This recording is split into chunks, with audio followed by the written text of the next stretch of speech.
Alors, je suis très content d'être là, c'est donc la quatrième année, même si c'est un peu tôt le matin pour vous comme pour moi. Cette année, je vais vous parler d'un sujet brûlant pour les gens de cette industrie, ce qu'on appelle le streaming gratuit. Comment ces nouveaux acteurs qui sont apparus il y a à peu près un peu plus de 10 ans sont accaparés le marché, accaparés l'audience, accaparés les créateurs de contenu, se sont tous accaparés et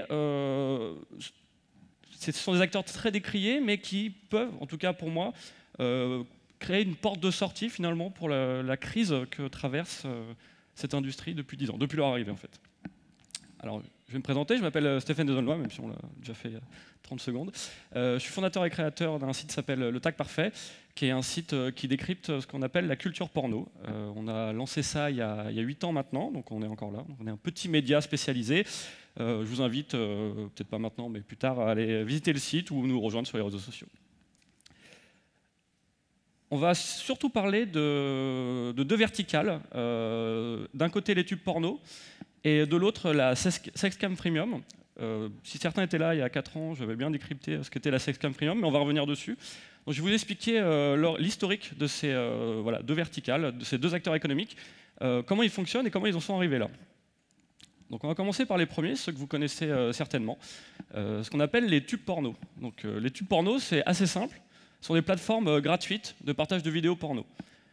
Ces sites-là, vous les connaissez, ils sont sur votre droite, c'est Pornhub, Xvideo, Xhamster, Tukiff et compagnie. Pas grand-chose les distingue finalement de YouTube, de Dailymotion ou de Vimeo, si ce n'est qu'on trouve principalement, voire exclusivement, des vidéos porno.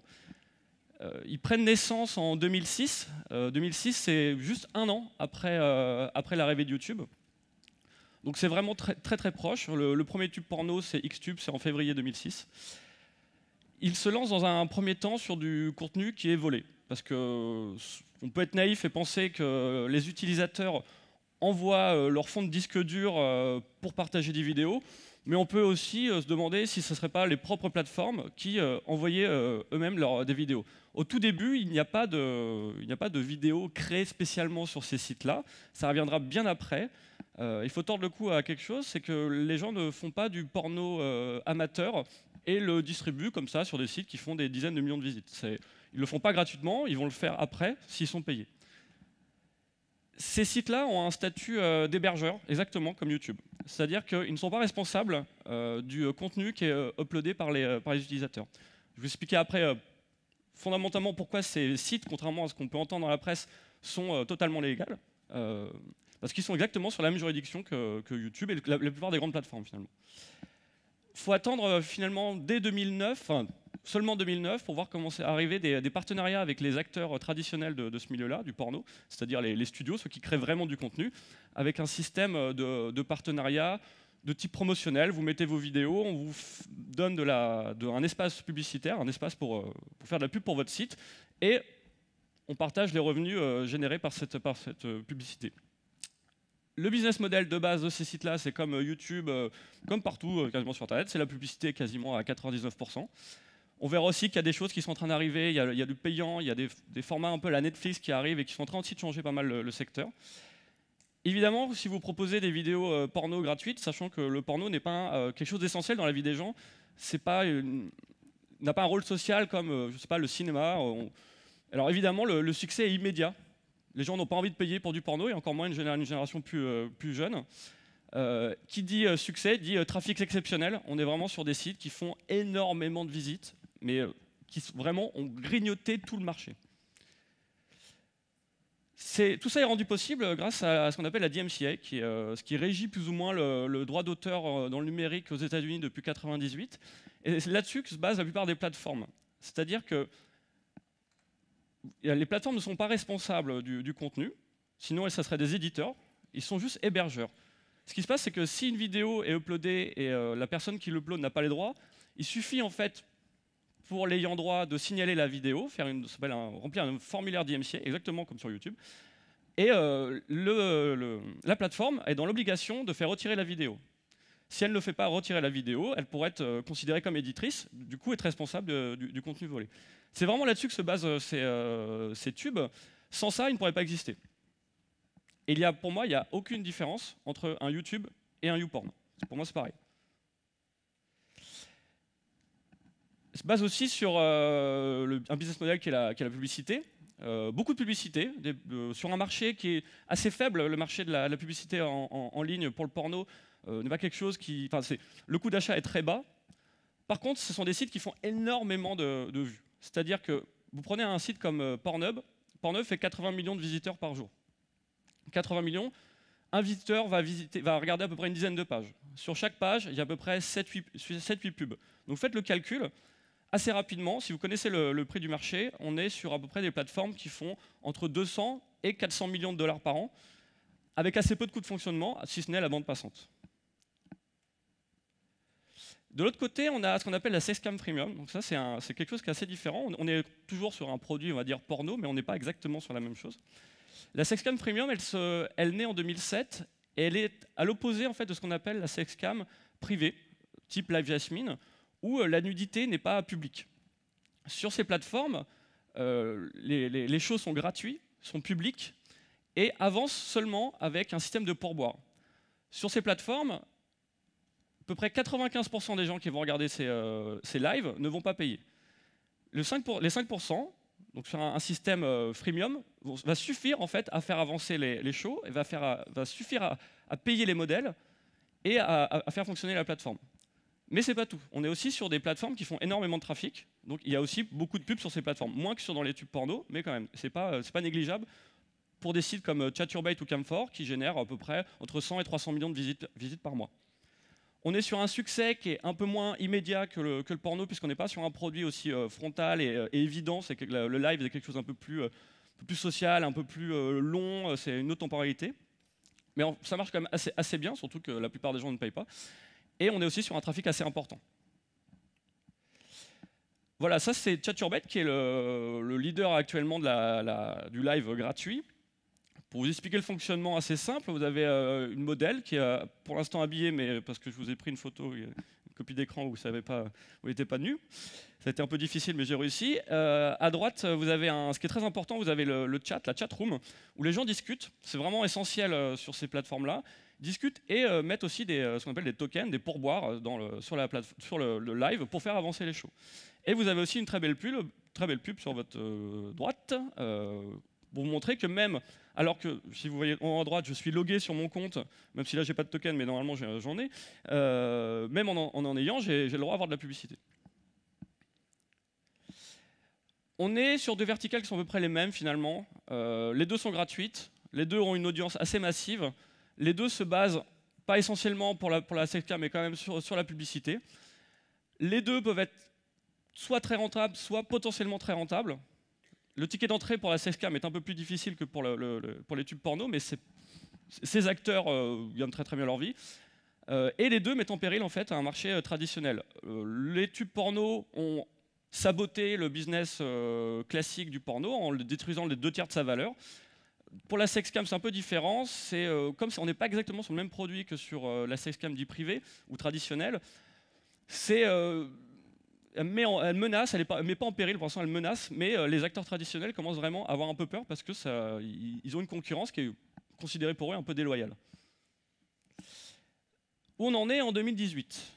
Eh bien, en 2018, on est sur un marché qui est ultra dominé par le streaming gratuit. On va voir quelques chiffres. Le premier, il est assez marquant, c'est 95% du trafic porno actuellement se dirige vers les tubes porno. C'est-à-dire qu'il n'y a plus de place quasiment pour les acteurs traditionnels. Pour vous donner d'autres chiffres qui vont être encore plus parlants, j'ai cumulé l'audience des 10 premiers tubes porno par mois, on arrive à 11 milliards. 11 milliards, c'est comme si vous étiez entre le top 3 et le top 4 des sites les plus visités au monde. Pour vous donner un ordre d'idée, YouTube, c'est 22 milliards de connexions par mois. Donc là, on est à peu près au niveau de Yahoo, 11 milliards, c'est absolument démentiel. Sachant que tous ces sites-là proposent exactement la même chose, sont à peu près sur la même chose. Et je vous ai pris que les 10 premiers tubes. Il faut savoir que des tubes dans le monde, il y en a mais des milliers, voire des millions. C'est extrêmement simple à faire au final. Si vous avez les moyens de supporter le coût de la bande passante, c'est assez simple à faire. On est sur ça, c'est-à-dire que le gros chien, on va dire, c'est le streaming gratuit, et le petit chien qui a peur, c'est les acteurs traditionnels. Le gros chien, il n'est pas en train d'agresser le petit chien, il est juste menaçant. Il est même très gros, très imposant, mais il n'est pas dans une situation d'agressivité. Il suffit à lui-même, finalement. les acteurs du marché traditionnel ne peuvent faire qu'une chose maintenant, c'est finalement travailler avec les plus gros, parce que c'est pour leur survie finalement. Au niveau de la sexcam, on n'est pas sur des chiffres aussi extraordinaires que sur le tube porno, enfin ça reste quand même pas mal. J'ai cumulé les 5 premiers sites de sexcam premium, on arrive à 750 millions de visites par mois, de connexions par mois, c'est quand même assez conséquent. Et surtout, il s'est passé ça. Alors ça, c'est une courbe qui vient de Google Trends, qui permet de voir la popularité d'un site dans Google. J'ai pris Google Trends parce que l'acteur principal de la sexcam privée, qui s'appelle Live Jasmine, que vous connaissez certainement, qui est là depuis le tout début des années 2000, pour survivre, achète à peu près 90% de son trafic. Donc Live Jasmine se vante d'être dans le top 30 ou 40 des plus gros sites du monde. Sauf que 90% de son trafic, ça vient de pop-ender que vous voyez sur des tubes porno. Quand Camphor arrive, qui est la courbe jaune, arrive en 2007 et crée le modèle freemium, il lui suffit de quelques mois pour dépasser en popularité Live Jasmine. Quand Chaturbate arrive, qui est maintenant l'acteur le principal de ce secteur-là, arrive en 2011, il lui faut à peine 1 an pour dépasser Live Jasmine et 2-3 ans pour dépasser Camphor. C'est-à-dire que Live Jasmine continue à être une boîte assez grosse, à générer quand même beaucoup d'argent, mais devient tout petit par rapport à la sexcam gratuite. Là, je vous fais un petit comparatif entre le payant et le gratuit. Alors évidemment, il y en a un qui est payant et l'autre qui est gratuit, voire freemium. Si les freemium, je vous l'ai dit au début, c'est quand même à 95% les gens consomment gratuitement.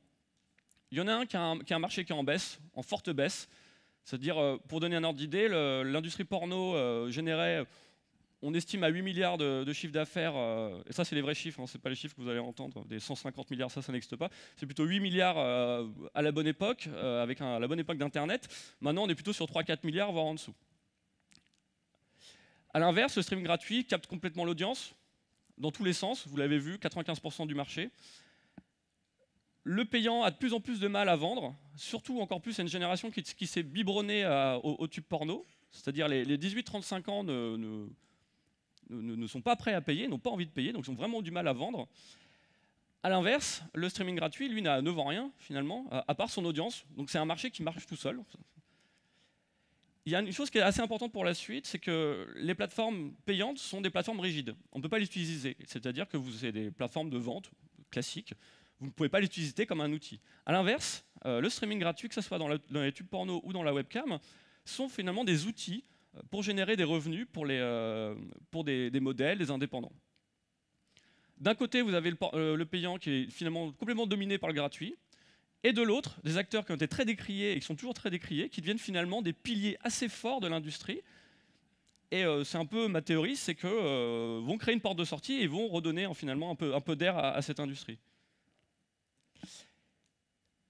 Il y a quelque chose qui est intéressant, c'est qu'ils ont peut-être capté l'audience, ils vous ont capté vous, les consommateurs, mais ils n'ont pas fait que ça. Ils ont aussi quand même à capter ce qui est assez essentiel, ils ont capté les créateurs de contenu, ceux qui créent du porno. Parce qu'à la base, en fait, les tubes porno ne font rien que comme YouTube, c'est-à-dire proposer des vidéos. Il n'y avait pas vraiment de créateurs. Les studios, les acteurs traditionnels utilisent les tubes pour faire de la promotion, mais ne créent pas des vidéos spécialement pour ces sites-là. Ils ont créé un nouveau modèle à partir de 2013 qui permet en fait aux utilisateurs exactement comme sur YouTube, de générer des revenus au nombre de vues sur leurs vidéos.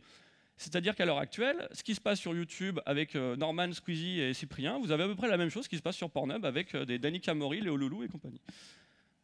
Je vous invite à aller regarder, c'est très intéressant. C'est pas vraiment la même chose, hein, on n'est pas... Ça, c'est Pornhub, qui a été le premier vraiment à lancer ça. Actuellement, il y a vraiment deux tubes porno qui permettent en fait aux utilisateurs d'uploader leurs propres vidéos. Hein. C'est pas des vidéos volées pour le coup, c'est vraiment du contenu propre. Il y a Pornhub et le réseau Pornhub qui est autour, qui comporte aussi YouPorn, Tubate et compagnie. C'est un énorme network. Et de l'autre, qui est le tube principal en termes de trafic, qui s'appelle Xvideo.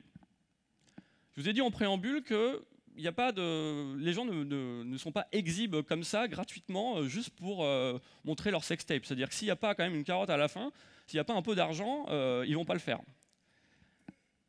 Pornhub a donné la possibilité de le faire. Au début, c'était un peu timide. Ça a mis du temps à venir. Mais depuis 2-3 ans, c'est un rouleau compresseur. C'est-à-dire que Des chiffres que j'ai, un quart du trafic sur Pornhub, savoir que c'est un trafic énorme, converge en fait sur du contenu qui est créé proprement pour la plateforme.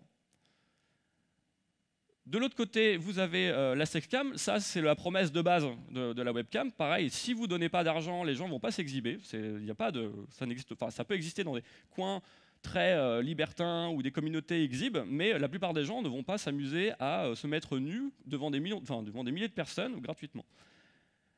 Et c'est essentiel de comprendre ça parce que s'ils ne leur donnaient pas la possibilité de gagner de l'argent et potentiellement d'en gagner beaucoup, il n'y aurait pas de modèle et ces plateformes ne pourraient pas exister. Et là, ça devient intéressant, c'est que les utilisateurs deviennent finalement les ambassadeurs des plateformes. C'est-à-dire que ces gens qui ont une communauté qui grossit de plus en plus importante passent leur temps à dire « allez voir mes vidéos sur Pornhub, allez voir mes lives sur Chaturbate ». Ces sites-là n'ont même plus besoin finalement de faire de la publicité ou de faire de la communication puisque c'est les utilisateurs eux-mêmes qui le font pour eux. Tout comme un Norman va dire abonnez-vous à ma chaîne, les gens sur Pornhub ou sur Chaturbate vont dire suivez-moi, abonnez-vous, mettez des pouces, et voilà. Donc c'est quand même un tour de force assez incroyable qui est arrivé ces dernières années, c'est que ces acteurs très décriés, parce qu'ils sont partis sur du contenu volé en partie, maintenant ont du contenu propre. Et pour moi, ça devient assez difficile de critiquer ces gens-là s'ils permettent à des gens, en toute légalité, de générer des revenus, et de générer des revenus potentiellement assez grands. En France, par exemple, il y a un couple qui s'appelle Léo Loulou, qui sont un couple parisien, qui s'exhibent, qui ne montent pas leur tête. Ils ont commencé il y a un an et quelques sur Pornhub, ils en sont déjà à quasiment 150 millions de vues. 150 millions de vues, ça fait grosso modo, selon mes calculs, à peu près 100 000 $. Donc c'est pas rien. Vous avez en Espagne quelqu'un qui s'appelle Dani Camori, qui fait de la pornographie assez intense, on va dire, seulement avec son copain.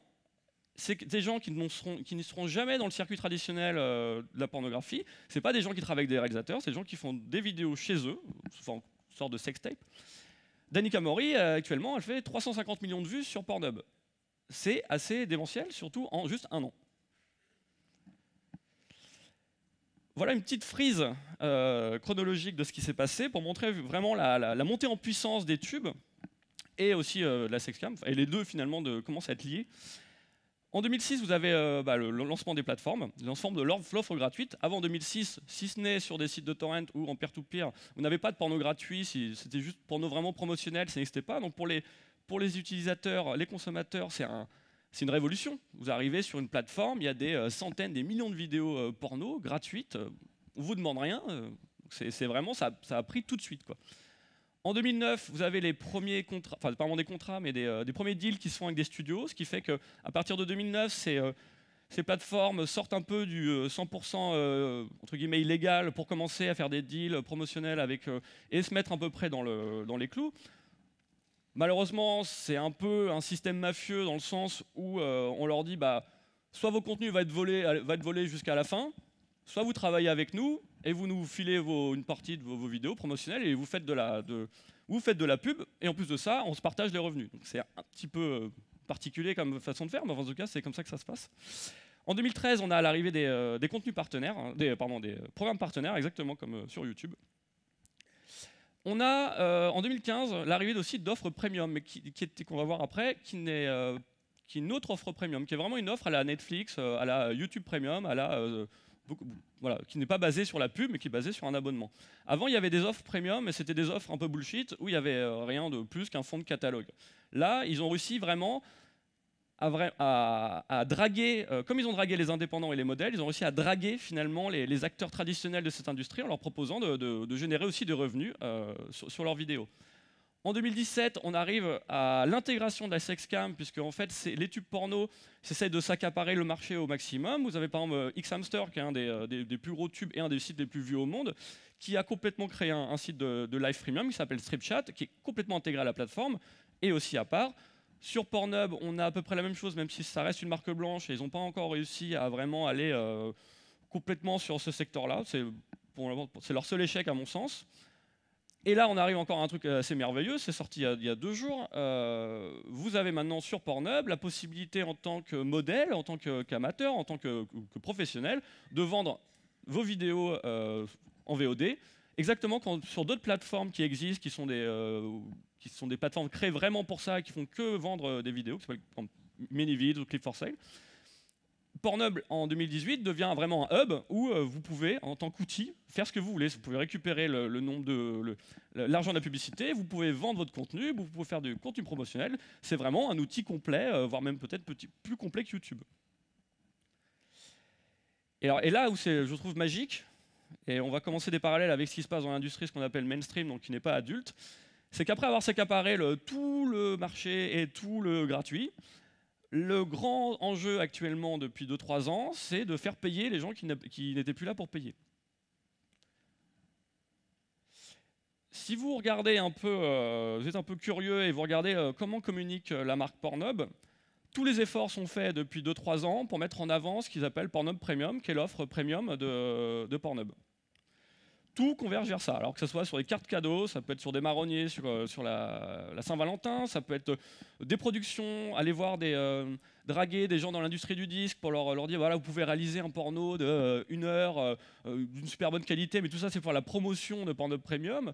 En haut à gauche, vous avez ils ont fait une campagne de pub sur la France où en gros, si votre village ou votre ville avait un nom un peu connoté sexuellement, on vous donnait un abonnement Pornhub Premium.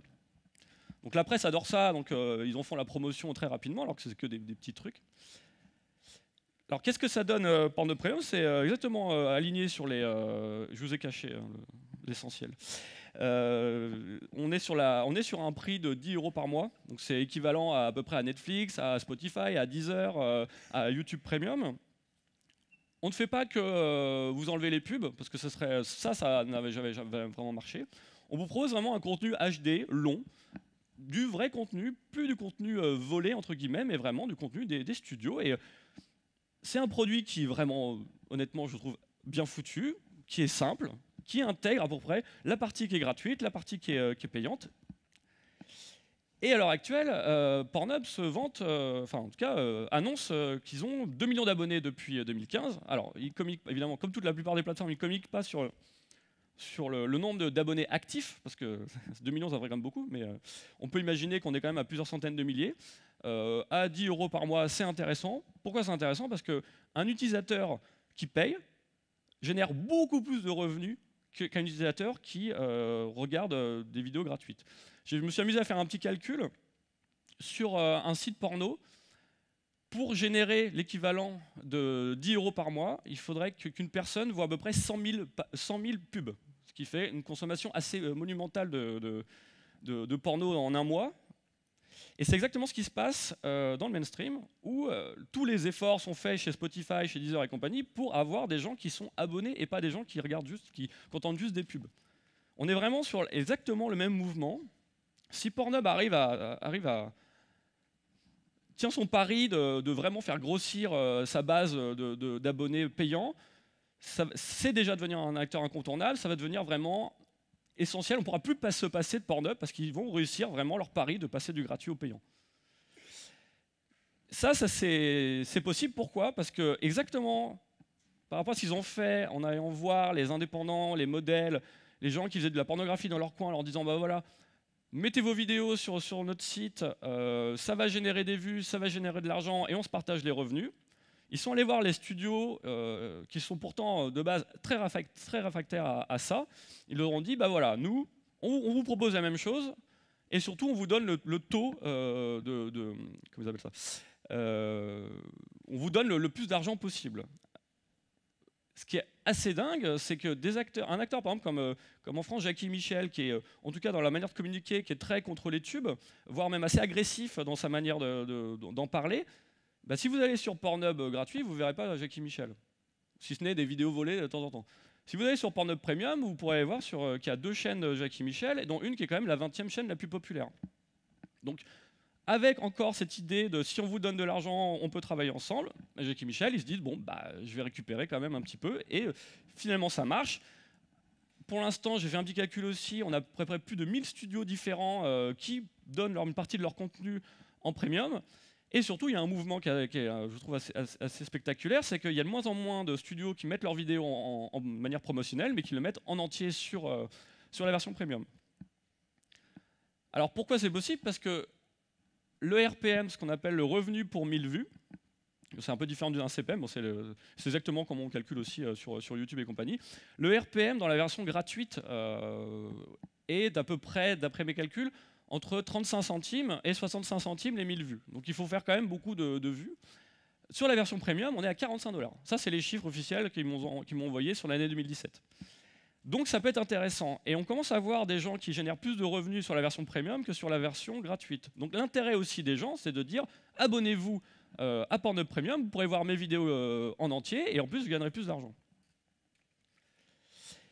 Et là, je vous laisse réfléchir là-dessus. Ça, c'est la courbe de revenus de l'industrie du disque.